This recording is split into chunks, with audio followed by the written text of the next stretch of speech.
చప్పట్లు కొట్టి ప్రభువును మహిమపరచుదాం ప్రియులారా.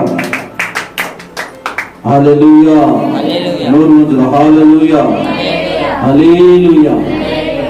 ప్రభువును రక్షకులను యేసుక్రీస్తు పరిశుద్ధమైన నామములో క్రీస్తు ద్వారా ప్రార్థనా మందిరంలో ప్రేమపూర్వకంగా మిమ్మల్ని ఆహ్వానిస్తూ వందనాలు ప్రియులారా.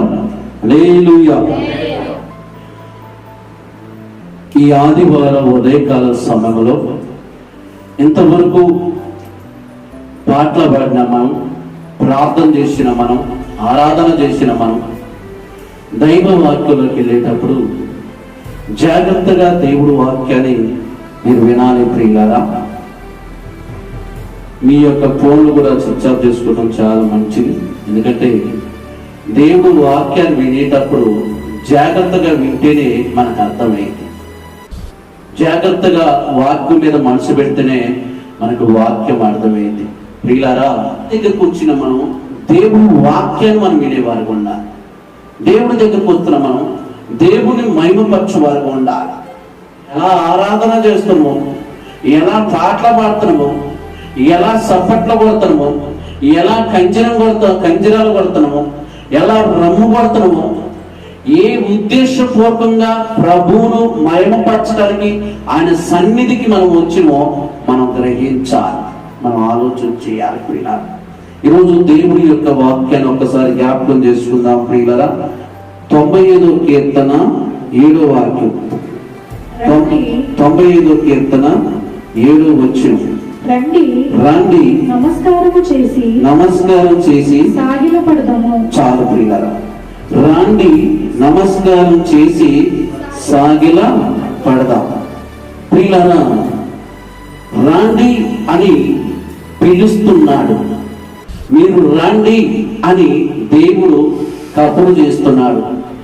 ఎవరిని రమ్మంటున్నారు? ఎవరిని పిలుస్తున్నారు? ఆయన పిలుపు ఎవరు వింటున్నారు? ఆయన పిలుపుకు ఎవరు లోబడుతున్నారు? ఆయన పిలుపు ఎవరు జాగ్రత్తగా వింటున్నారు?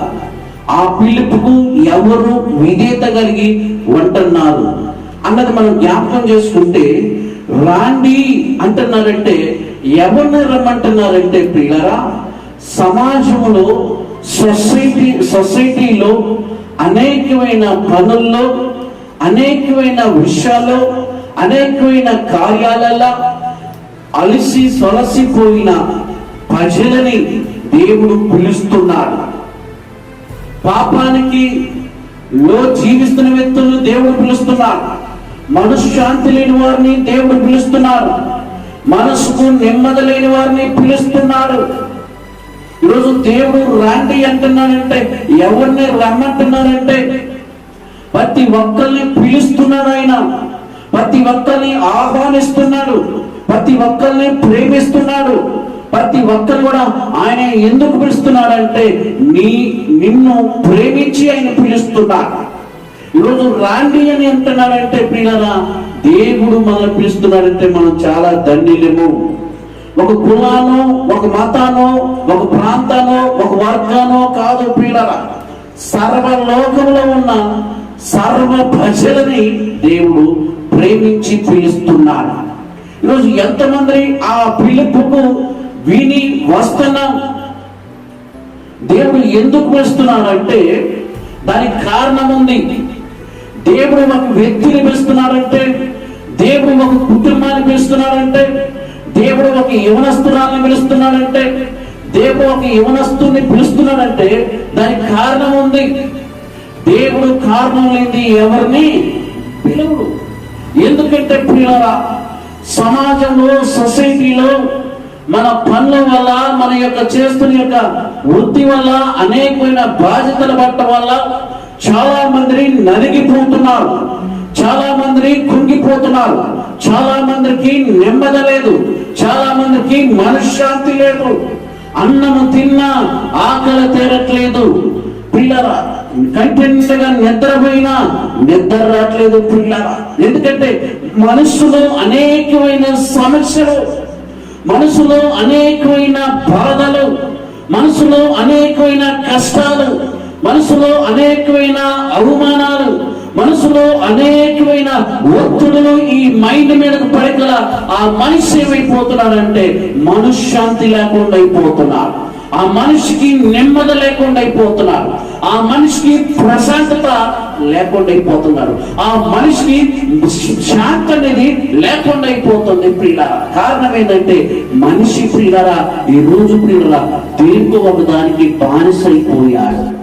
దేనికో ఒక దానికి బానిసైపోయి పరలోకమందున్న కన్న తండ్రికి దూరం అయిపోయి, కన్న తండ్రికి ప్రేమకు దూరం అయిపోయి, కన్న తండ్రిని దూరమైన మనిషి దేనికి దిగజారిపోతున్నాడని దేవుడు ఈరోజు ప్రేమించి మనల్ని పిలుస్తున్నాడు.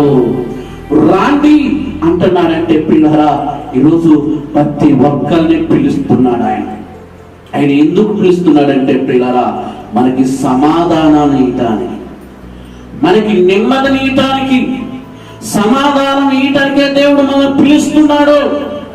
ఈరోజు సమాధానం లేని మనుషులు ఉన్నారు, సమాధానం లేని భర్త భార్య ఉన్నారు, సమాధానం లేని అక్క చెల్లెళ్ళు ఉన్నారు, సమాధానం లేని తోటికోడలు ఉన్నారు, సమాధానం లేని బావ బామర్దులు ఉన్నారు, సమాధానం లేని సమాజంలో అనేకమైన కుటుంబాలు ఉన్నాయి.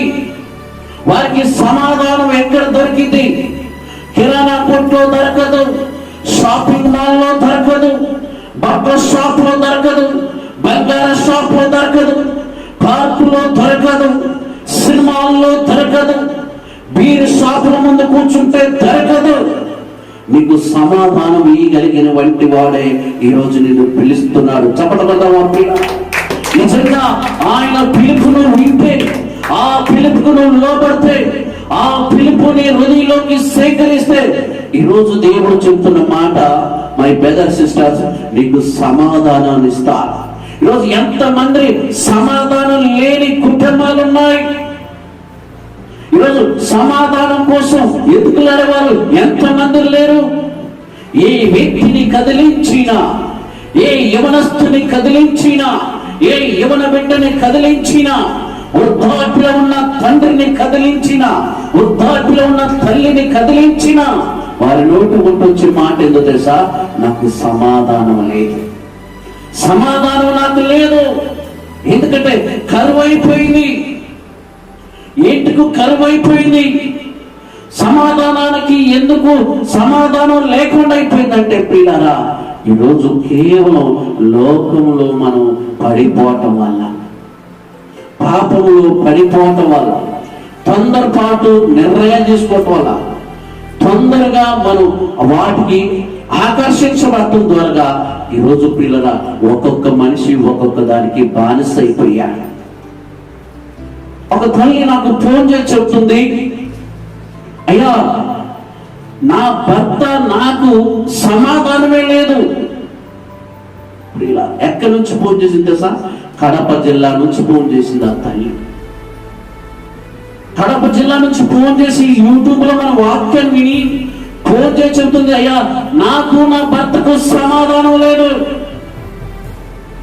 ఒక అమ్మాయిని ఆకర్షించబడ్డాడు, నన్ను పట్టించుకోవట్లేదు, నా బిడ్డలోనే పట్టించుకోవట్లేదు, అయ్యా మీరు ప్రార్థన చేయండి అని యూట్యూబ్ లో మన వాక్యాన్ని విని యూట్యూబ్ లో ఫోన్ నెంబర్ తీసుకొని కడప జిల్లా నుంచి మనకు ఫోన్ చేసేదంటే ప్రియుల, ఇది రైలు ప్రియుల బలిపేట మీద ఉండి చెప్తున్నాను. ఎందుకంటే నేను అది రికార్డింగ్ చేసి కూడా ఉంచాను ప్రియుల. ఈరోజు చాలా మంది దేవుడు ఇచ్చిన అవకాశాన్ని ఉపయోగించుకోవట్లేదు, దేవుడు ఇచ్చిన సమయాన్ని ఉపయోగించుకోవట్లేదు. దేవుడు ఇచ్చిన కుటుంబం, దేవుడు ఇచ్చిన పిల్లలు, దేవుడు ఇచ్చిన తల్లిదండ్రులు, దేవుడు ఇచ్చిన అక్క చెల్లెలు, దేవుడు ఇచ్చిన అన్నదమ్ములు, దేవుడు ఇచ్చిన సమాజంలో ఫ్రెండ్స్ అయిన బంధువులైన మనం ఏ విధంగా వీళ్ళందరి మధ్యలో మనం కలిగి ఉంటానో ఒక్కసారి ఆలోచించి. ఈరోజు నా కుటుంబంలో సమాధానం లేకనే నేను ముందుకు అలవాటైపోయానని చెప్పేవారు. నా కుటుంబంలో సమాధానం లేకనే సినిమాలోకి వచ్చి కూర్చున్నాను. నా కుటుంబంలో నాకు సమాధానం లేదు కాబట్టి బీర్ షాప్ లో బీర్ తాగుతున్నాను. సమాధానం లేదు కదా, నాకు సమాధానం లేదు కాబట్టి పార్కుల మీద తిరుగుతున్నాను.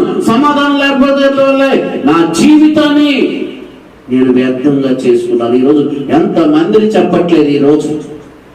ఈరోజు ప్రియులారా, ఒక వ్యక్తి ఏమో తాగుడికి బానిస అవుతున్నాడు, ఒక వ్యక్తి ఏమో దొంగతనానికి బానిస అవుతున్నాడు, ఒక వ్యక్తి ఏమో మోసాలకి బానిస అవుతున్నాడు, ఒక వ్యక్తి ఏమో అబద్ధాలకి బానిస అవుతున్నాడు, ఇంకొక వ్యక్తి విగ్రహ మాటలు ఒక్కరు చెప్పి అద్దరు మాటలు చెప్పి జగడాలు పెట్టడానికి బానిస అయిపోతున్నాడు, ఇంకొకరేమో వ్యభిచారానికి బానిస అయిపోతున్నారు, ఒకరికేమో బట్టలకి బానిస అయిపోతున్నారు, మరొకరేమో బంగారానికి బానిస అయిపోతున్నారు, మరొకరు సుఖానికి బానిస అయిపోతున్నారు. బానిస అయిపోయి ఎలాగున్నారంటే దాంట్లోంచి బయటపడట్లేదు. ప్రియులారా, ఈ కిటికీ సాయిగా శనక్కాయల గింజలు, ప్రియులారా శనక్కాయలో ఉన్నాయి, బత్తా ఉంది. కోతి వచ్చి ఆ కిటికీ సాయిగా వచ్చి ఆ శనక్కాయలు ఇట్ట పట్టింది కానీ పోయేటప్పుడు చేయి బాగానే పోయింది, కానీ వచ్చేటప్పుడు మాత్రం చేయి రావట్లేదు. ఎందుకు చేయి రావట్లేదంటే కోతి పెట్టేటప్పుడు పెట్టింది చెయ్యి, వచ్చేటప్పుడు ఎట్టబోతుంది చెయ్యి శనక్కాయలు పట్టింది కాబట్టి, ఇప్పుడు బిరికెట్ పట్టింది కాబట్టి కిటికీ పడుతుంది. ఆ కిటికీకి అంత పోయేటప్పుడు ఇట్ట పోయింది కానీ వచ్చేటప్పుడు ఇటు రాట్లా. శనక్కాయలు తినాలని అయితే ఆశలు కానీ, శనక్కాయలు మాత్రం చూసింది కానీ, కిటికీ సందులో చేయి పెడితే వత్తి అని దానికి తెలుసు కాబట్టి శనక్కాయలు తీసుకొని వచ్చేటప్పుడు మాత్రం దాని చేయి మాత్రం రాట్లా. ఎంతసేపు అటు గుంజుకుంటుంది, ఇటు గుంజుకుంటుంది, దాని చేయి మీద ఉన్న బొచ్చంతా రాలిపోతున్నా కానీ ఆ శనక్కాయల పిడికిని మాత్రం ఇచ్చిపెట్టట్లేదు. శనక్కాయ ఇంటి యజమానుడు వచ్చిందాక అటు గుంజుతుంది, ఇటు గుంజుతుంది, అయినా మాత్రం రాట్లా. దానికి ఉదాహరణ ఏంది? శనక్కాయలు విడిచిపెడితే చెయ్యి మళ్ళీ వచ్చింది. ఈరోజు కూడా మనిషి కూడా అదే పట్టుకుంటున్నాడు, మనిషిని అదే సాతాను పట్టుకుంటుంది. ఈరోజు దాన్ని విడిచిపెడితే ఫ్రీగా బయటకు వస్తాడు, కానీ అది విడిచిపెట్టడు. కోతి ఏ విధంగా కిటికీలో పెట్టి శనక్కాయలు పట్టుకొని అవి తిన్నదాకా తపన పడుతుందో, తిన్నదాకా పోరాడుతుందో, తిన్నదాకా యుద్ధం చేస్తుందో ఆ యొక్క కిటికీ మీద, ఈరోజు మనిషి కూడా అలాగే. సావైనా బతికైనా నేను తీర్చుకుంటాను, సావైనా బతికైనా నా దేవుడు ఉన్నాడు అన్న భరోసా మనకు లేదు, ధైర్యం మనకు లేదు, నమ్మకం మనకు లేదు, విశ్వాసం మనకు లేదు, ఆ పరిశుద్ధత మనకు లేదు. దేవుణ్ణి నమ్మామంటే నమ్మాము. ఎంతమంది ఈ కోతి స్వభావం కలిగిన మనుషులు లేరు. ఆ పాపంలో పడి ఆ పాపాన్ని నేను విడిచిపెట్టలేకపోతున్నాను, అబద్ధాలు కలవాటి అబద్ధాలను విడిచిపెట్టలేకపోతున్నాను, వ్యభిచారాన్ని కలవాటి వ్యభిచారాన్ని నేను విడిచిపెట్టలేకపోతున్నాను, మోసాలు కలవాటి నేను మోసాన్ని విడిచిపెట్టలేకపోతున్నాను, తాగుడుకు బానిసే తాగుడును విడిచిపెట్టలేకపోతున్నాను. ఇలా ఎంతమంది కారణాలు చెప్పేవారు లేరు, ఎంతమంది ఇలా సాకులు చెప్పేవారు లేరు, ఎంతమంది వాళ్ళ నిజ జీవితంలో జరిగిన విషయాలు చెప్పేవారు లేరు. ఈరోజు కోతి ఏ విధంగా అయితే కిటికీలో చేయబెట్టి చెరకాయలు తిందనుకుంది కానీ తినడానికి మాత్రం దానికి అవకాశం లేదు. ఇంటి యజమానుడు వచ్చేదాకా ఆ కిటికీలో చేయి మాత్రం పొరపాటుంది. ఇట్లా ఈరోజు దేవుడు వచ్చేదాకా, దేవుడు గద్దించేదాకా ఆ మనిషి ఆ మార్పు అనేది చెందట్లా, మారు మనసు అనేది పొందట్లా, మార్గం అనేది తెలుసుకోవట్లా. అందుకనే బైబుల్ ఏం చెప్తుంది? నమస్కారం చేసి సాగిలా ఎంపకి దేవుడి దగ్గరికి రమ్మంటారు. ఈరోజు దేవుడు నిన్ను ప్రేమించి పిలుతున్నా, ఆయన దగ్గరికి రా.